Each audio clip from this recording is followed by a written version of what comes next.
আপনার সাথে যোগ করি যদি ওই কবর জিয়ারতের নিয়মের কথা কয়েকটা বলছিলেন, দোয়া করার ক্ষেত্রে আসলে আমরা কোন দিকে দোয়া করব, কবরের দিকে নাকি কিবলার দিকে? না না না, দোয়া হবে কিবলার দিকে। ফাইনামা তুওয়াল্লু ফাসাম্মা ওয়াজহুল্লাহ। যদিও কুরআনুল কারীমের মধ্যে এসেছে তুমি যেদিকেই তাকাও সেদিকেই আল্লাহ আছেন, কথা সত্য, কিন্তু আমাদের দেশের মধ্যে কিছু পীরপন্থী লোকেরা আছে, তারা তাদের পীর সাহেবের দিকে তাকায়া বা মাজারের দিকে তাকায়া দোয়া করে। যদি জিজ্ঞেস করেন তারা বলবে আল্লাহ তো সব দিকেই আছে।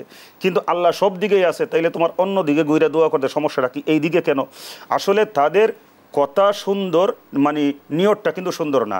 তারা এইভাবে মানুষকে বিভ্রান্ত করতে চায়, আসলে তাদের চাহিদা পূরণ করতে চায় তাদের বাবার কাছে, তাদের পীরের কাছে। তারা বিশ্বাস করে যে বাবার কাছে, খাজার কাছে বা যে নামই হোক না। জি জি জি, তারা মনে করে যে বাবাই আমার সব। আর এইরকমভাবে তো আজকে আমাদের দেশের মধ্যে একটা মহল আছে, তারা বলেই বেড়ায় যে বাবা খুশি আল্লাহ খুশি, নাউজুবিল্লাহ মিন যালিক। অথচ আল্লাহকে খুশি করবার জন্য বাবাকে খুশি করতে হবে এইরকম কোনো শর্ত সাপেক্ষের কোনো আয়াত বা হাদিস আছে নাকি? বরং হ্যাঁ আছে, একখানা আয়াত আছে কুরআনুল কারীমে রসুল সম্পর্কে, ইন কুনতুম তুহিব্বুনাল্লাহ ফাত্তাবিউনি ইউহিব্বুকুমুল্লাহ। ইত্তেবা করতে বলা হয়েছে আসলে সেই জায়গাটা, কিন্তু আল্লাহকে ভালোবাসতে হলে রসুলের অনুসরণ করতে হবে। শাইখ, আপনার কাছে আবারও আসলাম।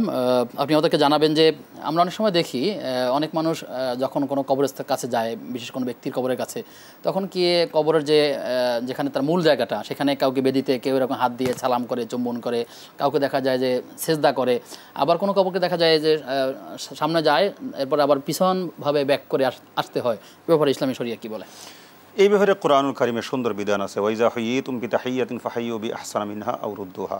মানে ইসলাম আমাদেরকে সালাম শিক্ষা দিয়েছে। কদম বসি, ফায়ে সোমা দেওয়া, এর নাম কোনো সালাম নয়, এটা তাদের নিজেদের আবিষ্কার। আমি শর্ট কথা বলতে গেলে আল্লাহ রসুল সাল্লাল্লাহু আলাইহি ওয়াসাল্লাম যে সালামের তরিকা আমাদের শিক্ষা দিয়েছেন, ফি রাসূলিল্লাহি উসওয়াতুন হাসানা। রসুল তো আমাদের জন্য শ্রেষ্ঠতম মডেল।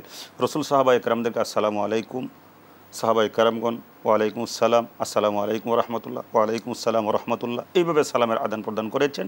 আর কোরআনেও এই বিধানটাই আসছে, ওয়াইজা হুইয়িতুম বিতাহিয়াতিন ফাহাইয়ু বিআহসানা মিনহা আও রুদ্দুহা।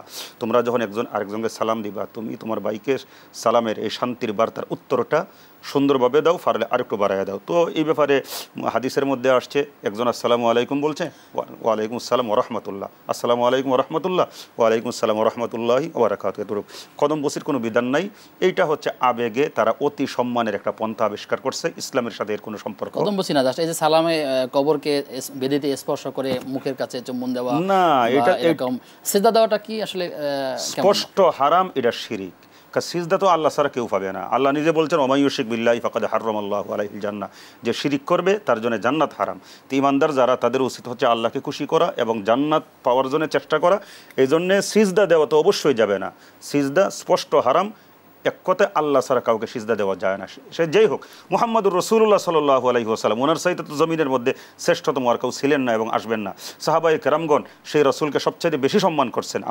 তো সেই সাহাবায়ে কেরাম কোনোদিন আল্লাহ রাসূলকে সেজদা করেন না। জিয়ারতের সুন্নাত পদ্ধতি আছে, আমাদেরকে সেই পদ্ধতি অবলম্বন করতে হবে।